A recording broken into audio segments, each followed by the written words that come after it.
بسم اللہ الرحمن الرحیم۔ عزیز طلبہ، آج کتاب الہدایہ جز سادس کا سبق نمبر 327 ہے، اور اس سبق میں مثل جنس الاقرار لاجنبی کے متعلق بات کریں گے، اور کتاب کی عبارت وَإِذَا أَقَرَّ لِأَجْنَبِيٍّ جَازَ سے لے کر وَلَا تُهْمَةَ فِي أَقَلِّ الْأَمْرَيْنِ فَيَثْبُتُ تک ہوگی۔ آتے ہیں اصول کی طرف۔ تو اصل نمبر 1، الاقرار لا يكون حجة على غیر المقر فلا يبطل به حق الغیر، کہ اقرار غیر مقر پر حجت نہیں ہے کیونکہ حجت قاصرہ ہے، لہٰذا غیر کا حق بھی اقرار کی وجہ سے باطل نہیں ہوگا۔ نمبر 2، الاقرار بالنسب من الحوائج الاصلیہ، کہ نسب پر اقرار کرنا حوائج اصلیہ میں سے ہیں۔ نمبر 3، الحوائج الاصلیہ مقدمۃ علی الارث، کہ حوائج اصلیہ ارث پر مقدم ہے۔ نمبر 4، حق الورثۃ والغرماء یتعلق بالترکۃ فی مرض الموت، مرض موت میں ترکہ کے ساتھ ورثاء اور غرماء کا حق متعلق ہو جاتا ہے۔ نمبر 5، لا وصیۃ للوارث ولا اقرار له بالدین، کہ وارث کے لیے نہ تو وصیت کی جا سکتی ہے اور نہ ہی دین کا اقرار کیا جا سکتا ہے۔ نمبر 6، المعین لا مرد له، کہ جو چیز آنکھوں کے سامنے ہے اسے رد نہیں کیا جا سکتا۔ نمبر 7، اذا اقر المریض بدین لغیر الوارث جاز ذلك علیہ فی جمیع الطریقہ، کہ مریض جب غیر وارث کے لیے دین کا اقرار کریں تو کل ترکہ میں اس پر یہ اقرار جائز ہے۔ آتے ہیں کتاب کی عبارت کی طرف۔ قال وَإِذَا أَقَرَّ لِأَجْنَبِيٍّ جَازَ وَإِنْ أَحَاطَ بِمَالِهِ لِمَا بَيَّنَّا، اور اگر اجنبی کے لیے اقرار کیا تو یہ جائز ہے اگرچہ اس کے کل مال کو محیط ہو اس دلیل کی وجہ سے کہ جو ہم بیان کر چکے ہیں۔ والقیاس الا یجوز الا فی الثلث، اور قیاس یہ ہے کہ جائز نہ ہو مگر ایک تہائی مال میں۔ لأن الشرع قصر تصرفه علیہ، اس لیے کہ شریعت مطہرہ نے اس کے تصرف کو ایک تہائی میں محصور کیا ہے۔ الا ان نقول، مگر ہم یہ کہتے ہیں لما صح اقرارہ فی الثلث جاز له التصرف فی ثلث الباقی، کہ اس کے لیے جب ایک تہائی میں اقرار درست ہوا تو باقی کے ایک ثلث میں اس کے لیے تصرف کرنا جائز ہے۔ لأنه الثلث بعد الدین ثم وثم حتى يأتي على الكل، اس لیے کہ یہ دین کی ادائیگی کے بعد ثلث ہے، پھر اور پھر یہاں تک کہ یہ اقرار کل پر حاوی ہو جائے۔ قال ومن اقر لاجنبی فی مرضه ثم قال هو ابن ثبت نسبه منه وبطل اقراره له، اور اگر کسی نے مرض موت میں اجنبی کے لیے اقرار کیا اور پھر کہا کہ وہ میرا بیٹا ہے تو اس کا نسب اس سے ثابت ہو جائے گا اور اس کے لیے اقرار باطل ہو جائے گا۔ فَإِنْ أَقَرَّ لِأَجْنَبِيَّةٍ ثُمَّ تَزَوَّجَهَا لَمْ يَبْطُلْ إِقْرَارُهُ لَهَا، پس اگر اجنبیہ کے لیے اقرار کیا اور پھر اس کے ساتھ شادی کی تو اس کے لیے کیا ہوا اقرار باطل نہیں ہوا۔ وَوَجْهُ الْفَرْقِ أَنَّ دِعْوَةَ النَّسَبِ تَسْتَنِدُ إِلَى وَقْتِ الْعُلُوقِ، اور وجہ فرق یہ ہے کہ نسب کے دعویٰ کی نسبت حمل ٹھہرنے کے وقت کی طرف ہوتی ہے۔ فَتَبَيَّنَ أَنَّهُ أَقَرَّ لِابْنِهِ فَلَا يَصِحُّ، تو ظاہر ہوا کہ اس نے اپنے بیٹے کے لیے اقرار کیا ہے لہٰذا درست نہیں ہوگا۔ وَلَا كَذَلِكَ زَوْجِيَّةٌ، لیکن زوجیت ایسی نہیں ہے۔ لِأَنَّهَا تَقْتَصِرُ عَلَى زَمَانِ التَّزَوُّجِ، اس لیے کہ وہ محدود رہتی ہے تزوج کے وقت پر۔ فَبَقِيَ إِقْرَارُهُ لِأَجْنَبِيَّةٍ، لہٰذا ایک اجنبیہ کے لیے اس کا اقرار باقی رہا۔ قال وَإِذَا أَقَرَّ لِأَجْنَبِيٍّ، اس عبارت میں مسئلہ بیان کر رہے ہیں کہ مریض نے ایک اجنبی شخص کے لیے اقرار کیا تو یہ اقرار جائز ہے کہ نہیں ہے، تو اس میں دو جہات ہے، ایک جہت استحسان اور ایک جہت قیاس۔ جہت استحسان تو یہ ہے کہ اقرار درست ہے اگرچہ اس کے کل مال کو محیط ہو، اور جہت قیاس یہ ہے کہ یہ اقرار ایک ثلث تک محدود رہنا چاہیے، کیونکہ شریعت مطہرہ نے مریض کے تصرف کو ایک ثلث تک جائز قرار دیا ہے، تو یہ اقرار بھی ایک ثلث تک محدود رہے گا۔ لما بینا میں اس بات کی طرف اشارہ ہے کہ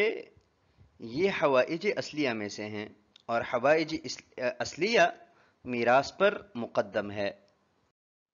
الا ان نقول، مگر ہم استحسان کی بنیاد پر یہ کہتے ہیں کہ 1/3 میں اس کا اقرار درست ہے، تو 1/3 دین میں دے دیا جائے گا کیونکہ اس نے اقرار کیا ہے، اور پھر باقی ماندہ میں اس کو 1/3 کا اختیار حاصل ہو جائے گا، وہ دے دیا جائے گا، اور اس کے ادا کرنے کے بعد باقی ماندہ میں پھر 1/3 کا اختیار حاصل ہو جائے گا، یہاں تک کہ اقرار کل مال کو کھا جائے۔ تو اس وجہ سے ہم نے کہا کہ مریض اجنبی کے لیے اقرار کر سکتا ہے اگرچہ یہ اقرار کل مال کو محیط ہو۔ قال ومن اقر لاجنبی فی مرضه، یہاں سے دوسرا مسئلہ بیان کر رہے ہیں کہ ایک شخص نے اپنے مرض موت میں ایک اجنبی کے لیے اقرار کیا اور پھر کہا کہ وہ تو میرا بیٹا ہے، تو ابھی دعوی نسب کی وجہ سے اس اجنبی کا نسب اس سے ثابت ہو جائے گا، اور جو اس کے لیے اقرار کیا تھا وہ باطل ہو جائے گا، کیونکہ اپنے وارث کے لیے اقرار کرنا درست نہیں ہے، جیسا کہ پہلے بیان کیا گیا۔ فَإِنْ أَقَرَّ لِأَجْنَبِيَّةٍ، لیکن اگر ایک اجنبی عورت کے لیے اقرار کیا اور پھر اس کے ساتھ نکاح کیا، تو نکاح کی وجہ سے اس کے لیے کیا ہوا جو اقرار ہے وہ باطل نہیں ہوگا۔ ووجہ الفرق، اور دونوں صورتوں میں فرق یہ ہے کہ دعوی نسب وہ حمل ٹھہرنے کے وقت کی طرف منسوب کیا جاتا ہے، تو جب اس نے یہ کہا کہ اجنبی میرا بیٹا ہے تو اس سے بنوت ثابت ہوئی، لیکن حمل ٹھہرنے کے وقت سے، اور جس وقت وہ اقرار کر رہا تھا اس وقت بنوت ثابت تھی، تو اس نے اپنے بیٹے کے لیے اقرار کیا، اور اپنے بیٹے کے لیے اقرار کرنا درست نہیں ہے۔ اور جہاں تک زوجیت کی بات ہے تو وہ اس طرح نہیں ہے، بلکہ زوجیت اسی وقت ثابت ہوتی ہے کہ جس وقت نکاح کیا جاتا ہے، تو جس وقت وہ اقرار کر رہا تھا اس وقت وہ اجنبی تھی، نکاح بعد میں ہوا ہے، لہٰذا بعد میں ثابت ہونے والے زوجیت کی وجہ سے اجنبیت میں کیا ہوا اقرار باطل نہیں ہوگا۔ آتے ہیں اگلی عبارت کی طرف، قال ومن طلق زوجته في مرضه ثلاثا ثم اقر لها بدین، اور اگر کسی نے مرض موت میں اپنی زوجہ کو 3 طلاقیں دیں اور پھر اس کے لیے دین کا اقرار کیا، ومات اور فوت ہوا فلها الاقل من الدین ومن میراثها منه، تو دین اور میراث میں سے جو اقل ہوگا وہ عورت کے لیے ہوگا، لأنهما متہمان فیہ لقیام العدت، اس لیے کہ وہ دونوں اس میں متہم ہے کیونکہ عدت قائم ہے، وباب الاقرار مسدود للورثہ، اور ورثے کے لیے اقرار کا دروازہ بند ہے،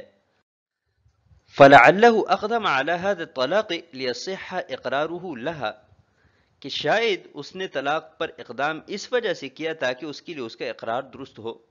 زیادتاً علی میراثها، اس کی میراث پر زیادتی کرتے ہوئے، ولا تہمت فی اقل الامرین فیثبت،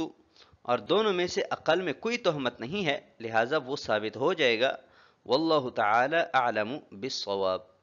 قال ومن طلق زوجته في مرضه ثلاثا، اس عبارت میں مسئلہ بیان کر رہے ہیں کہ ایک شخص مرض موت میں مبتلا ہے اور اسی اثناء اس نے اپنی زوجہ کو 3 طلاقیں دیں، اور پھر طلاقوں کے بعد اس کے لیے دین کا اقرار کیا کہ اس مطلقہ کا میرے ذمے مثلا 10,000 درہم ہے، فوت ہوا، تو ابھی دیکھا جائے گا کہ دین اور شوہر کی طرف سے ملنے والی میراث میں سے کم کون سا ہے، تو جو کم ہوگا وہ دیا جائے گا۔ مثلا میراث جو ہے وہ 8,000 درہم اس کو ملنے والا ہے، اور شوہر نے اس کے لیے 10,000 درہم کا اقرار کیا ہے، تو میراث کا مال یعنی 8,000 دیا جائے گا، اور اگر میراث میں ملنے والا مال 12,000 ہے تو دین یعنی 10,000 درہم دیے جائیں گے، لأنہما متہمان فیہ، اور اس کی وجہ یہ ہے کہ میاں بیوی دونوں اس معاملہ میں متہم ہے کیونکہ عدت قائم ہے، تو وہ مریض اپنے ورثاء میں سے تو کسی کے لیے اقرار کر نہیں سکتا، تو اگر زوجیت کا رشتہ باقی رہے تو اس کے لیے اقرار نہیں ہو سکتا، تو ممکن ہے کہ اس نے طلاق پر اقدام اس لیے کیا ہو تاکہ اجنبیہ بنے، اور اس کے لیے میں اقرار کر سکوں تاکہ میراث میں ملنے والے مال سے اسے زیادہ مال مل سکیں۔ ولا تہمت فی اقل الامرین فیثبت، اور اقل الامرین یعنی میراث اور دین میں سے جو کم ہے اس کے ثابت ہونے میں کوئی تہمت نہیں ہے، تو انتفاع تہمت کی وجہ سے وہ مقدار ثابت ہو جائے گی۔ واللہ تعالی اعلم بالصواب۔ تو آج کے سبق کو ہم اسی پر ختم کرتے ہیں۔ والسلام علیکم ورحمۃ اللہ وبرکاتہ۔